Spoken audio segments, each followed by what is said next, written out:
বেশ কিছুদিন হয়ে গেছে আমাদের কাশিয়ানিতে ওপেন হয়েছে কাচ্চি ভাই, আর আমি পারছিলাম না এতদিনে একবার যাইতে। ওইখানে না যাইতে পারার একটা বড় কারণ ছিল, আর ওইটা হচ্ছে এমপি। যদি এই এমপির ফুল মিনিং তোমাদের জানতে হয় তাহলে দেখতে হবে পুরো ভিডিওটা। Hello guys, welcome back to my YouTube channel. This is Anik Chowdhury. আজকে আমরা চলে গেছিলাম আমাদের কাশিয়ানি বাজারের কাচ্চি ভাইয়ে। তবে এটা শুধু কাচ্চি ভাই না, দেখো নামের আগে একটা ডিও লাগানো আছে। তো যাই হোক, কাচ্চি ভাইয়ের ডেকোরেশনটা যথেষ্ট ভালো ছিল ভিতর থেকে। এখন দেখার বিষয় হলো ডেকোরেশনের তুলনায় খাবারের টেস্ট কেমন। তো খাবারগুলোকে অর্ডার করে চারদিকের ডেকোরেশন গুলো দেখতে থাকি আর ভিডিও করতে থাকি। এছাড়া তার কোনো কাজ নাই আর বোঝা নাই।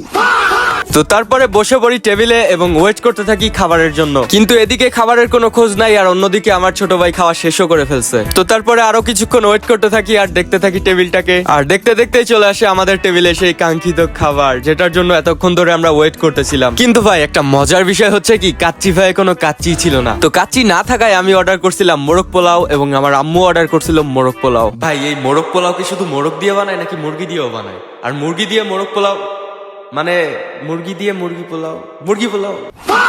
কিন্তু এখানে একটা কথা হচ্ছে কি, মাংসের পিসের সাইজ গুলো মেবি আরো ইমপ্রুভ করা যাইতো, আর একটু বড় করা যাইতো। এই কথা বলতেছি কারণ আমার আম্মুর প্লেটে যে মাংসের পিসটা পড়ছিল ওইটা একটু ছোট। তো গাইস, তোমরা এতক্ষণ যেটার জন্য ওয়েট করতেছিলে এখন সেটা বলেই দেই, MP means money problem sir.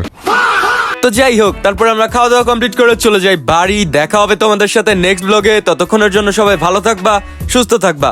আল্লাহ হাফেজ।